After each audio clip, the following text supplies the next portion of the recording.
Assalamualaikum warahmatullahi wabarakatuh. Alhamdulillahi rabbil alamin alladzi khalaqal mauta wal hayata liyabluwakum ayyukum ahsanu amala wa huwal azizul ghafur.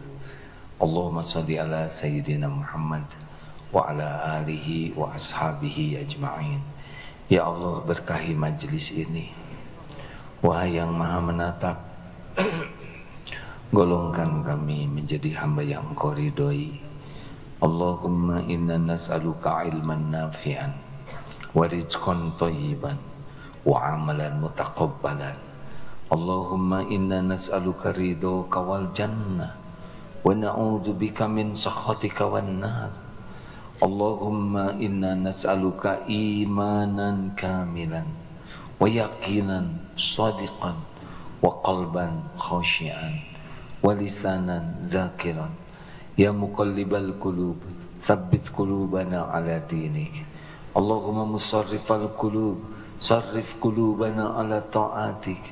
Allahumma ati nufusana taqwaha wa zakkiha anta khairu man zakaha anta waliyuha wa maulaha. Ya arhamar rahimin irhamna ya karim ya zal jalali wal ikram ya rabbus samawati wal ard wa rabbul arsil karim. Wala hawla wala quwata illa billahil aliyil azim. Tuh enaknya enaknya tinggal minta ke Allah. Semuanya milik Allah, segalanya ada dalam kekuasaan Allah, segalanya hanya bisa terjadi dengan izin Allah. Dan Allah maha dekat, maha mendengar, maha menyaksikan, tidak perlu perantara untuk meminta. Dan Allah sudah janji akan mengabulkan. Lalu kenapa kita tidak doa? Aneh. Tuhan kita Allah, penguasa langit dan bumi, penentu segala-galanya. Dialah yang menciptakan kita, yang mengurus kita setiap saat. Dan dialah Allah satu-satunya yang bisa mengabulkan harapan kita. Tidak ada lain. Apapun nikmat yang kita inginkan pasti ada dalam kekuasaan Allah, tidak akan sampai kepada kita tanpa izinnya. Apapun yang kita cemaskan, kita takuti, itu pun ada dalam genggaman Allah. Tidak bisa kita tertimpa musibah tanpa izinnya. Semuanya milik Allah, dalam kekuasaan Allah. Tidak ada yang bisa terjadi tanpa izin Allah. Allah maha dekat, Allah maha dekat, Allah maha menyaksikan, maha mendengar, Allah maha baik. Allah sudah janji, ud'uni astajib lakum wa idza sa'alaka ibadi anni fa inni qarib. Apabila hamba-hambaku bertanya kepadamu wahai Muhammad tentang aku, katakan aku adalah dekat. Allah maha dekat. Ujibu da'wata da'i idza da'a. Aku mengabulkan doa orang-orang yang berdoa apabila berdoa padaku. Falyastajibu li walyu'minu bi la'allahum yarshudun. Maka hendaklah patuh saja, patuh. Apa yang Allah suruh lakukan, jangan ribet. Dan yakinlah, gak akan kemana-mana. Allah melihat apapun yang kita lakukan setiap saat. Allah tahu apapun yang kita perbuat. Kalau didapati kita patuh, baik hati, pikiran, ucapan, perbuatan, Allah sudah tahu keperluan kita. Apapun yang kita perlukan, apapun yang kita inginkan, Allah sudah tahu semuanya. Jadi tidak usah rewel. Kita berdoa bukan memberitahu Allah, kita berdoa karena disuruh oleh Allah. Doa itu ibadah. Mau apapun pengabulannya, Allah lebih tahu apa yang terbaik bagi kita. Tidak usah rewel. Doa yang bagus, bukan rewel. Doa itu ibadah. Makin banyak doa, makin banyak ibadahnya. Allah makin suka. Selama ini saja doa kita kurang beres, oleh Allah dicukupi, benar? Apalagi kalau doa.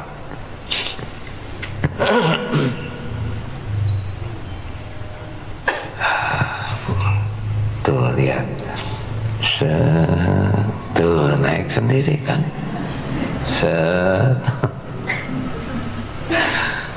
luar biasa. Saya hidup sekian lama, setiap hari air datang begini, bahkan tangan di atasnya berusaha naik sendiri kan, diangkat oleh santri. Setiap hari ini tidak tahu mata airnya di mana, tidak pernah nimba, bagaimana mensterilkannya, nggak tahu. Ini insya Allah steril nih. pH-nya juga sekitar 7 nih. Bisa saja 20 ya enggak, atau 5. Enggak, ini saya juga baru tahu pH-pH-an. Dan ini hangat tahu. Enak maksudnya. Saya nggak beli gasnya, nggak beli listriknya, hangat gitu. Jangan iri, ya ikut bahagia. Minum sendiri banyak omong, itu namanya dengki ya. Jadi bagaimana kalau lihat orang dapat nikmat, ikut bahagia dan doakan. Nah nanti doanya itu kalau rahasia diaminkan malaikat, dan saudara dapat doa yang sama. Masya Allah. Bismillahirrahmanirrahim. Alhamdulillah. Pas masuknya bukan ke saluran yang berbeda, yang salah saluran masuk ke paru-paru, batuk ini. Coba sekali lagi ya. Bismillah. Nah, ada meleset dikit. Alhamdulillah, terima kasih.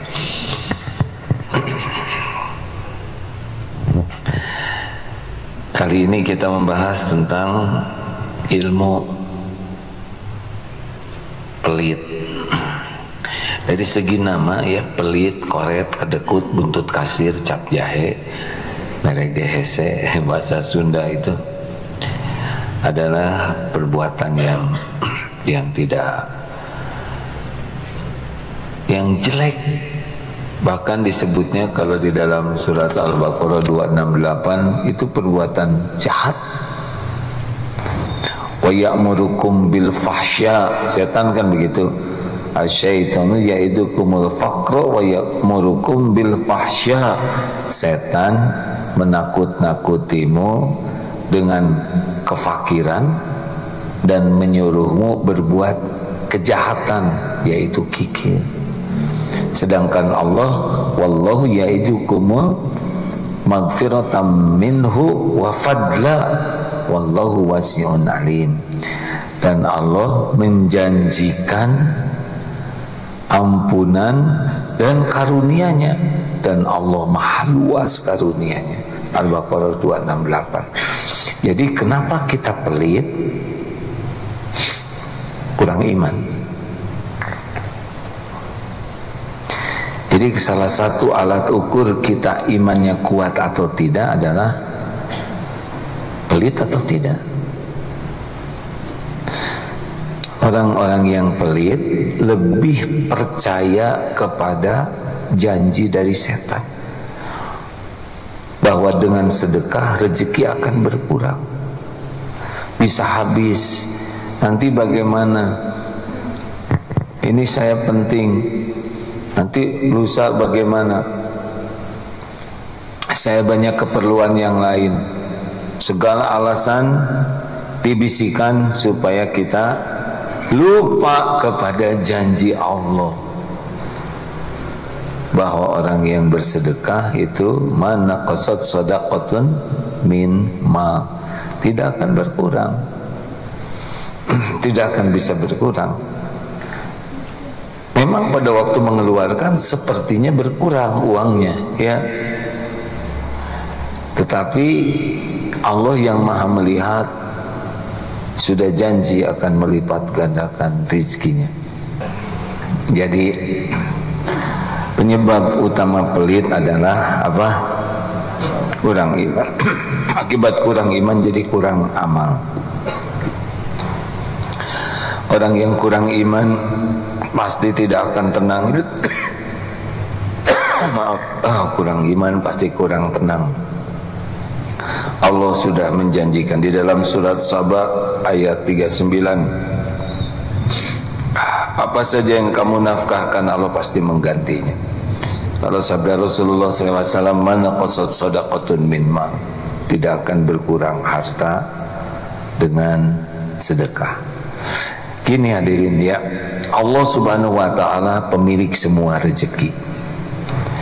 Dan selama ini kita pun dicukupi oleh Allah, baik yang terpikir maupun yang tidak terpikirkan. Betul? Ada yang kurang pemberian dari Allah? Tidak ada. Padahal kita tidak minta. Aduh, maaf. Ingat ya, punten. Ya maaf ya. Kita simak dulu surat Al-Baqarah ayat 260. Silakan. Maaf ya. أعوذ بالله من الشيطان الرجيم مثل الذين ينفقون أموالهم في سبيل الله كمثل حبة أنبتت 7 سنابل في كل سنبلة 100 حبة والله يضاعف لمن يشاء والله واسع عليم. Perumpamaan nafkah yang dikeluarkan oleh orang-orang yang menafkahkan hartanya di jalan Allah adalah serupa dengan sebutir benih yang menumbuhkan 7 butir dalam tiap-tiap bulir 100 biji. Allah melipat gandakan ganjaran bagi siapa yang Dia kehendaki, dan Allah maha luas karunia-Nya lagi maha mengetahui. Jadi satu akan jadi 7 masing-masing 100, jadi 700 kali ini. Allah satu-satunya yang menggenggam rezeki bagi siapapun. Selama ini semuanya dicukupi Allah kita ini. Walaupun Allah mendapati kita pelit, kita sedikit sekali, tapi tetap dicukupi. Benar? Lalu Allah mendapati kita sedekah, dan Allah tahu hati kita lebih percaya kepada janji Allah daripada janji setan. Kira-kira dikecewakan tidak oleh Allah? Tuh kan nggak jawab. Kira-kira dikecewakan tidak oleh Allah? Tidak mungkin. Bukan cuma tidak mungkin dikecewakan. Orang pelit, orang dermawan, sama yang ngasih rezekinya juga Allah. Cuma orang-orang yang senang bersedekah, Allah lebih suka. Kenapa? Karena Allah tahu bahwa orang yang suka sedekah lebih percaya kepada janji dan jaminan Allah daripada setan. Makanya pelit tidak pelit itu alat ukur kekuatan iman kita. Jadi saya paham sedikit kenapa sesudah sholat itu infak. Kenapa orang kalau mau meninggal dan ditangguhkan maunya bersedekah, tasaddaqah. Kenapa? Karena mengubah banyak hal. Orang-orang yang senang bersedekah itu bukan hanya mengeluarkan uang ternyata, tapi mengubah banyak hal, akan membuat urusan jadi baik. Kenapa? Ini hadisnya, al-mu'minul qawi khairun wa ahabbu ilallah minal mu'minid dhaif. Mukmin yang kuat lebih baik dan lebih dicintai Allah daripada mukmin yang lemah, dan pada keduanya ada kebaikan. Jadi makin kuat iman, makin baik dalam segala hal, makin dicintai Allah. Nah, sedangkan bersedekah itu salah satu ciri orang itu lebih kuat imannya dibanding yang pelit. Coba yang diulang-ulang surat Ali Imran 134. Sedekah dulu baru bisa nahan marah. Sedekah dulu baru bisa jadi pemaaf. Lebih dekat kepada sifat menahan marah, lebih dekat kepada sifat pemaaf, lebih dekat kepada sikap orang senang berbuat baik.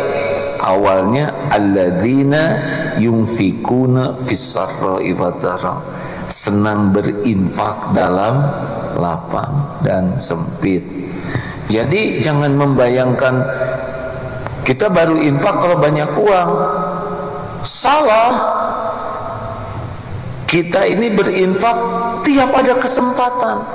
Dikit-dikit berinfak, dikit-dikit sedekah, walaupun kita punya dikit. Justru sedekah inilah yang akan mengundang rezeki lebih banyak. Misal gaji UMR 3 juta. Berapa sih UMR sekarang? 4. Hampir gajian ya.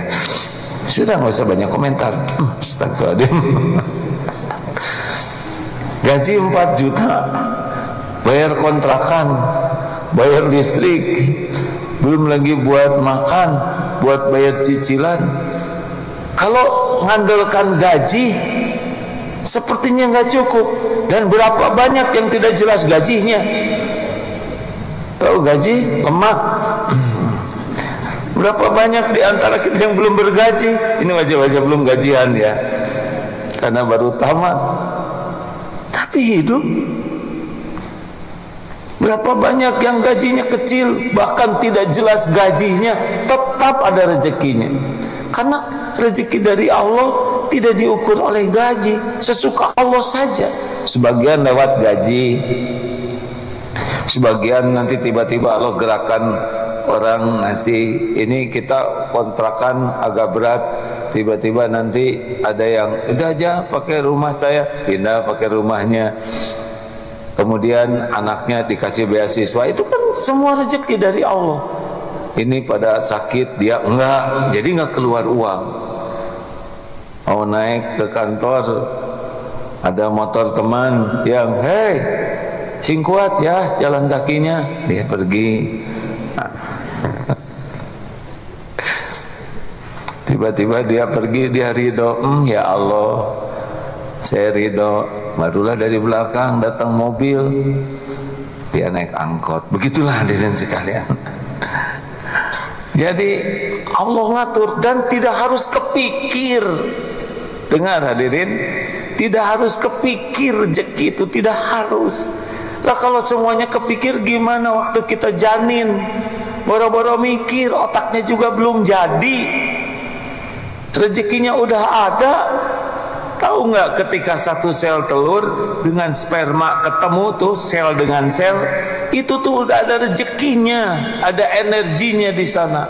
Jadi sebelum jadi apa-apa diri kita itu rezekinya udah ada. Kita membesar di rahim ibu, ada rezeki itu. Bapak bawa makanan dikunyah oleh ibu, itu sebagian tuh rezeki kita. Jadi segede gini, apa yang kurang dari Allah? Jadi jangan takut tentang rezeki, ya. Takut itu kurang yakin kepada Allah. Itu masalah kita, bukan masalah rezeki, tapi masalah kurang iman. Dan itu yang menyebabkan kita jadi berat berat mengeluarkan teh, mikirnya lama, hitung-hitungan terus, takut berkurang, takut miskin. Makanya kalau latihan mau meningkatkan iman, sedekah. Anak-anak ingin punya iman, latih dari kecil sedekah. Jangan ngasih uang, nih nak buat nabung, itu ngajarin pelit. Kalau hanya nabung dunia, nih nak untuk nabung di dunia, ini nabung di akhirat. Engkau lebih terjamin dengan sedekah ini nak daripada uang yang engkau simpan. Kasih dua, satu 10.000 buat nabung, 10.000 buat sedekah. Habiskan untuk sedekah. Mana coba yang bisa membuat bahagia anak? Tabungan atau sedekah? Yang nyenengin nafsu tabungan, tapi yang menyenangkan hati asli adalah bahagia dengan sedekah. Makanya nih para suami, jadi sedikit nih hari ini nih, bukan jadwal ngumpul dengan jamaah. Nih suami kalau mau ngasih amplop ke istri, 3 amplopnya ya, tapi ada isinya. 1 amplop untuk belanja kebutuhan sehari-hari. Itu juga sedekah tuh dari suami. Jangan berat, kasih aja. Yang kedua, amplop untuk istri untuk keperluan pribadinya. Misalkan membeli dempul atau apa ya, untuk merawat diri, kasih 1 amplop, bebas. Yang ketiga, amplop untuk sedekah. Kasih lagi, habiskan untuk sedekah kepada orang lain. Bebas, tebak amplop yang mana yang akan membuat istri saudara lebih bahagia. 1, 2, atau 3? Jawab.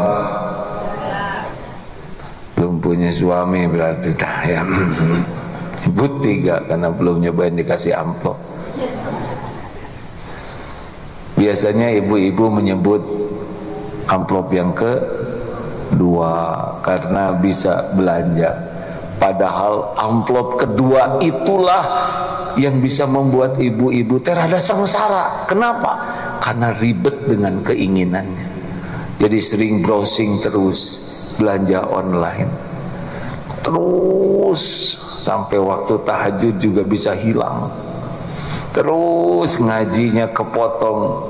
Udah gitu belanja mulai stres. Kenapa belum datang paket?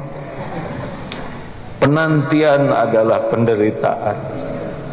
Udah gitu datang, ternyata beda dengan yang di iklan. Udah gitu ngembalikannya ribet lagi, jengkelnya. Ya kecuali yang belanjanya yang manfaat. Percayalah, amplop ketiga ini akan membuat bahagia. Karena setiap sedekah itu melihat kebahagiaan orang, merasakan cerianya wajah orang, memberikan sepatu, pakaian, makanan, traktir, itu langsung mata ini merekam. Terima kasih. Aduh, itu unforgettable. Apa? Table tahu? Tidak terlupakan. Amplop yang tahu, masak cuman segini, jebeng. Ini paket telat. Yang ini the real, bukti nyata bisa melihat, merasakan kebahagiaan orang, dan itu sangat berefek kepada psikologis kita.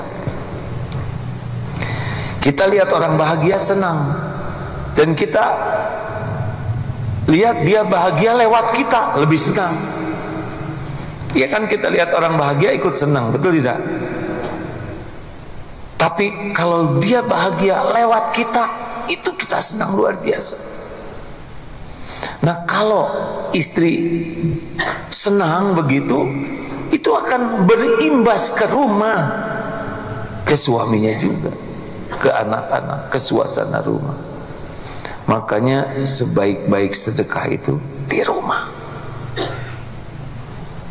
Ini mah ke orang lain ngasih, ke yang di rumah pelit, koret, kedekut, buntut kasir. Udah, dampaknya di rumah tidak nyaman juga. Mikir, belum punya istri ya, boleh nggak beli amplopnya dari sekarang? Kata.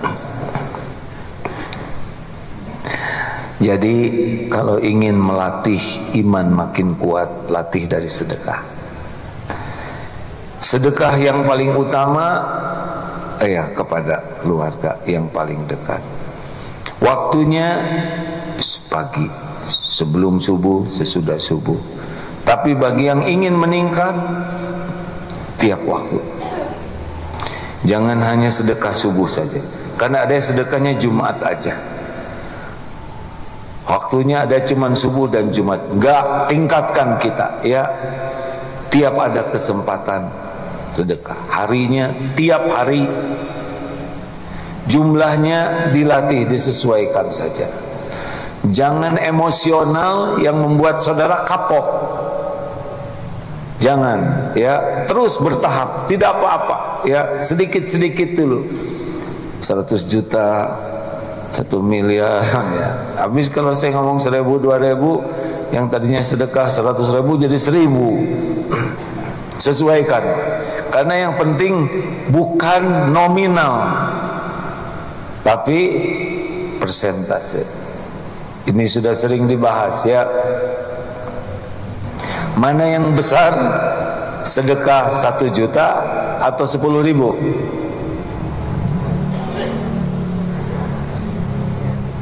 Mana yang besar? Kayaknya pagi ini saya belum sedekah nih, jadi emosian begini nih. Mana yang besar, 1 juta atau 10.000? Tergantung jawabnya. Yang 1 juta itu dia punya uangnya 2 juta. Jadi menyedekahkan berapa banyak? 50%. Yang 10.000 dia punya uang 100.000. Jadi berapa persen? Jadi besaran mana? 1 juta. Nah ini cocok ya kan. Caranya begini, asalnya kebalik-balik saya dulu. Jadi ditirunya yang sedikit. Tingkatkan persentase sedekah kita. Jadi jangan hanya meningkat nominal, tapi persentasenya. Dari gaji misalkan 4 juta, saya mau sedekah 5%. 2,5% diniatkan misalkan zakat profesi. Kalau udah masuk nisabnya belum tuh. Tingkatkan jadi 7,5%. Tingkatkan jadi, nanti uang naik gaji misalkan jadi 10 juta, jadi 750. Naik jadi 10%. Bertahap sampai kita udah bisa lihat sendiri nanti janji Allah itu nyata. Naik lagi jadi 20%, terus naik lagi jadi, kenapa tegang begini? Biasa aja hadirin. Allah siap beak, enggak apa. Baru juga rencana udah pelit. Tenang hadirin, terus tingkatkan. Sing ikhlas, ya Allah, ampun saya berlatih begini. Terus naik, nanti rasakan. Jadi jangan ngunci ke jumlah nominal. Tahun kemarin saya sedekah 100.000, sekarang jadi 120.000. Padahal uangnya makin banyak oleh Allah dikasih.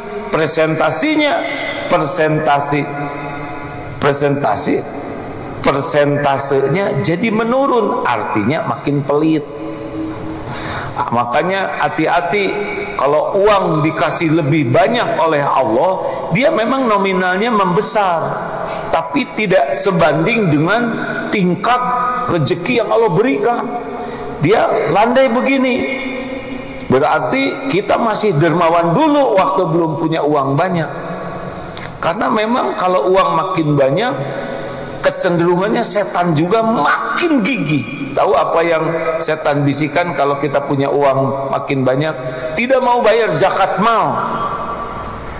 Itu dibisiki.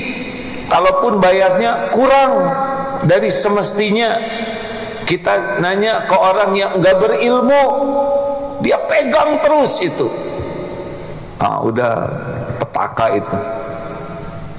Kalau kita pelit, kita tidak akan tenang hidup.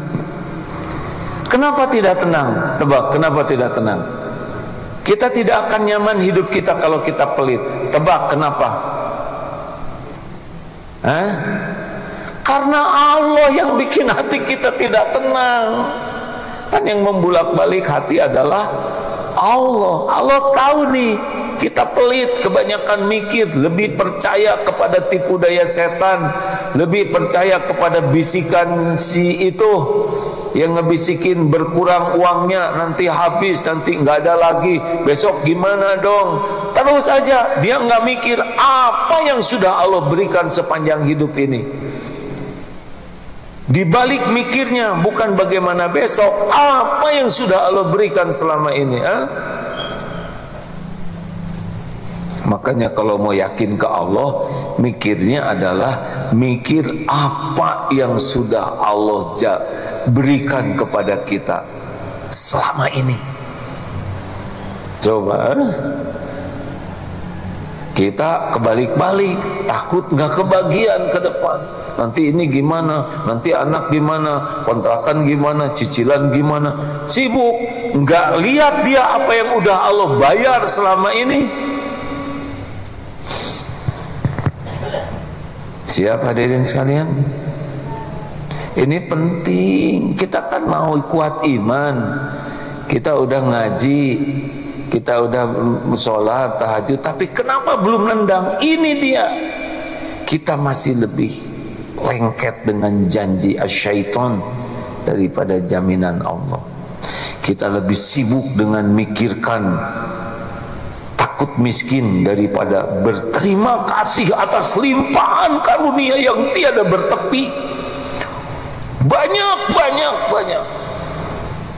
Kalau dihitung coba berapa pemberian Allah selama ini.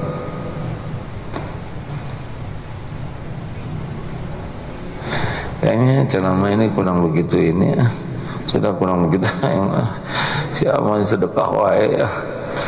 Capek ah. Ini kena tidur, dalam tidurnya mimpi dirampok ya. Yang kedua, kenapa kita pelit? Karena kita hubbud dunia, cinta dunia. Kita masih mengagung-agungkan dunia, seakan-akan dunia ini milik kita dan menjamin kita. Makanya lengket dunia tuh, kayak perangko dengan amplop, diangkat dikit robek. Dia merasa keren dengan dunia, merasa aman dengan dunia, merasa terhormat dengan dunia, merasa terjamin dengan dunia. Udah kurang iman, cinta dunia. Ini. Jadi kalau ingin tahu, makanya para pecinta dunia itu dia lebih suka di rekeningnya itu nambah daripada suka sedekahnya nambah. Halo? Harusnya ketika kita dapat uang lebih, yang kita sukai itu adalah kita bisa nambah sedekahnya. Bahkan lihat pertumbuhan di rekeningnya terus meningkat, nggak berkurang-berkurang, harusnya kita stres. Walah, ini meningkatnya begitu banyak, tapi kok berkurang sedekahnya dikit. Saya nggak punya rekening katanya, merdeka ya udah bebas ya. Jadi kalau kita ingin mengukur kita cinta dunia atau tidak, yaitu. Yang ketiga, kenapa kita jarang sedekah? Karena kita belum merasakan nikmatnya manfaat sedekah. Makanya tadi dianjurkan dikit-dikit gitu ya. Coba belajar traktir, menraktir, bayarin lah, begitulah ya. Coba dilatih, kalau ada ini, ada jajan-jajan, kita yang traktir. Lebar. Kita kan maunya ditraktir. Itu kebiasaan awetisasi kefakiran. Pengawetan jiwa fakir itu adalah senang ditraktir. Maunya diongkosin, ditraktir. Kalau udah jajan sama-sama, udah selesai, aduh punten ya, saya ke belakang dulu. Belenyem ke belakang. Bayarin, coba. Kan cuman cireng, betul tidak? Kecil-kecil bayarin. Balapan bayarkan. Bayar. Atau mulai latihan begini, punya uang lebih, Pak, beli bandros ini untuk ini. Bayar, biar bandrosnya tukangnya nanti yang memberikan ke ini ke itu. Atau nih di depan pesantren ada nasi uduk, apalagi nasi kuning, lontong kari, ini apal ya, 10 ribuan ya enggak? Punya uang sekarang 100 ribu, kasihkan ke manajemennya, Kang, ini untuk 10 orang nanti, gak usah bayar, siapa aja bebas. Kita lihat, pantau, lihat kegembiraan orang-orang. Udah ada yang bayarin, siapa? Orangnya gak mau disebut nama. Ya Allah, walaupun cuma 10 ribuan, itu doanya. Kerja terus tuh, kita lagi tidur, keluar doanya. Dia cerita ke orang-orang, saya tadi ada yang bayarin. Kamu dikasih tahu orangnya. Maaf ya, pengalaman Pak. Suatu saat makan di sebuah restoran, udah ngirit-ngirit ya, di met-met. Pas mau bayar, ada yang bayarin. Mana orangnya? Sudah pergi Pak. Ya Allah, coba dari tadi nah eta dasar iya hawak. Ya pengalaman saya, tapi ini yang sering ngebayarin, bukan sering, beberapa kali ya, itu justru non-Islam, dari etnis Chinese, orang Tionghoa yang lihat mungkin oh itu alim, dia bayarin itu. Pernah ke pom bensin juga, pas mau bayar, pada waktu itu full tank jadi agak lama, pas mau bayar dibayarin. Luar biasa itu. Dan orangnya pergi saja begitu. Itu pelajaran agar kita melakukan hal yang sama. Ayo, kita tidak harus ngasih makan orang miskin terus. Rasulullah juga menjamu sahabatnya macam-macam.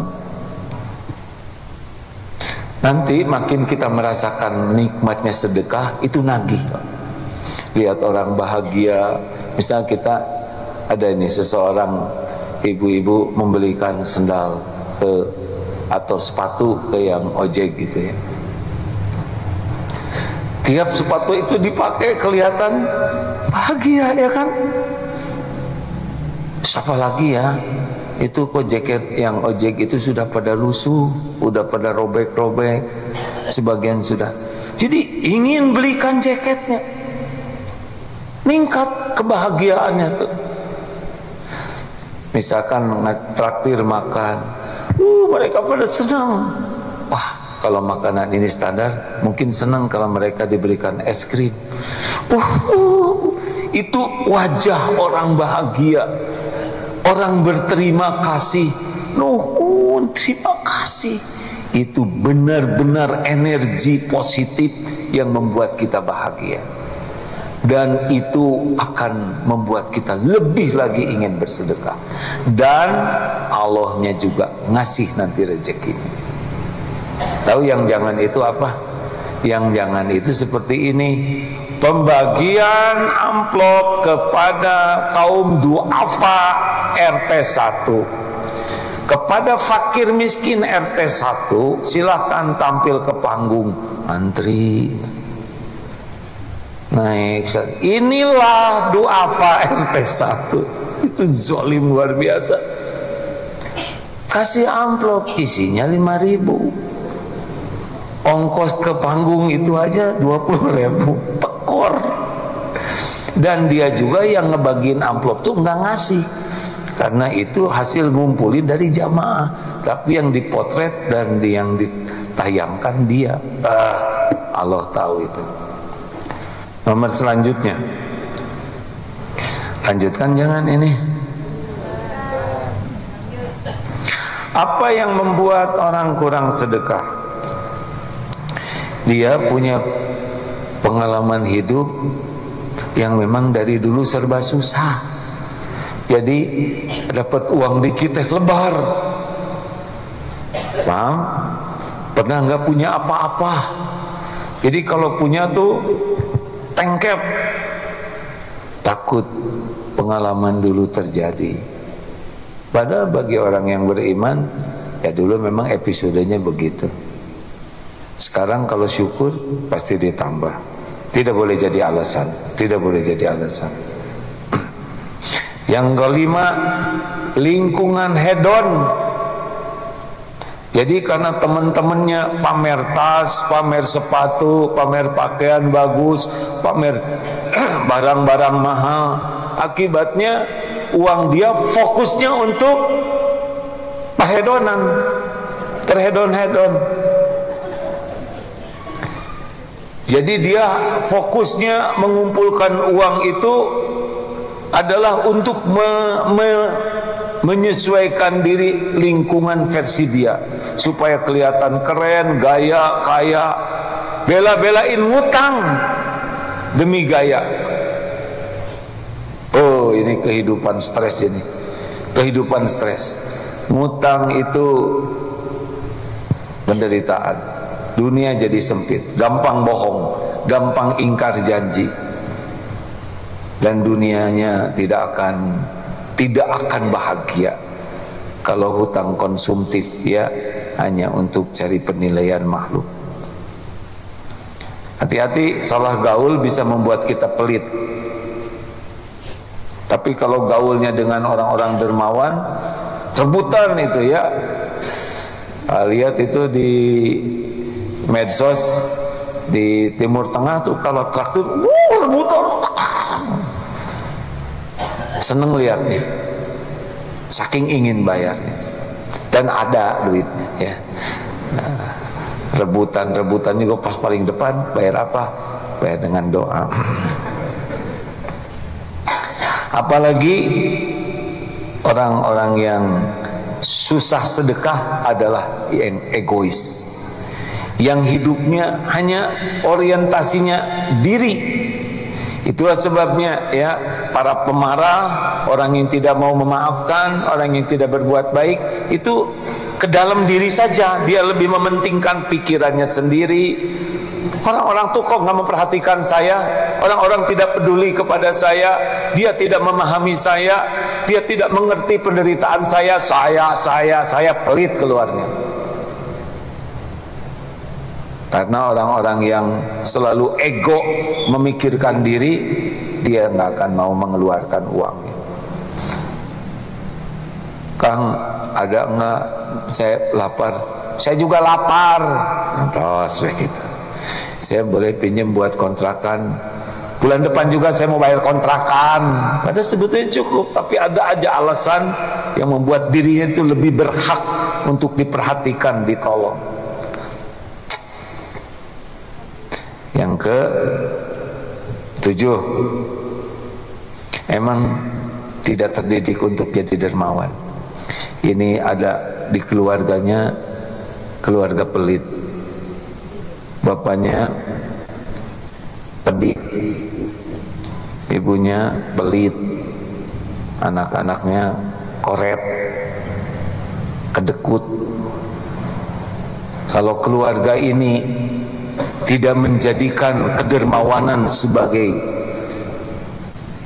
nilai-nilai kehormatan keluarga, enggak nih.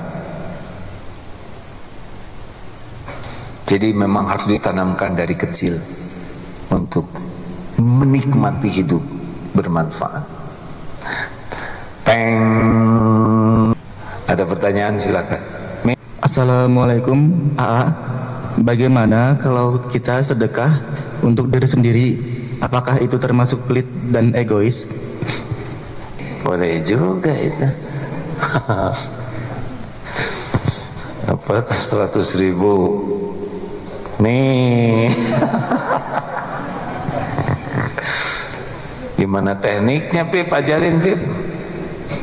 Boleh dong kita beli pakaian, beli obat, kita makan, tapi udah nggak usah disebutin untuk sedekah ke diri sendiri ya. Kita banyak keperluan. Boleh. Tapi apa sih yang disedekahkan yang lebih dari keperluan kita? Itu yang kita sedekahkan. Penuhi dulu keperluan, nah lebihnya kepada yang lain. Masa baru dengar pertanyaan gitu ya?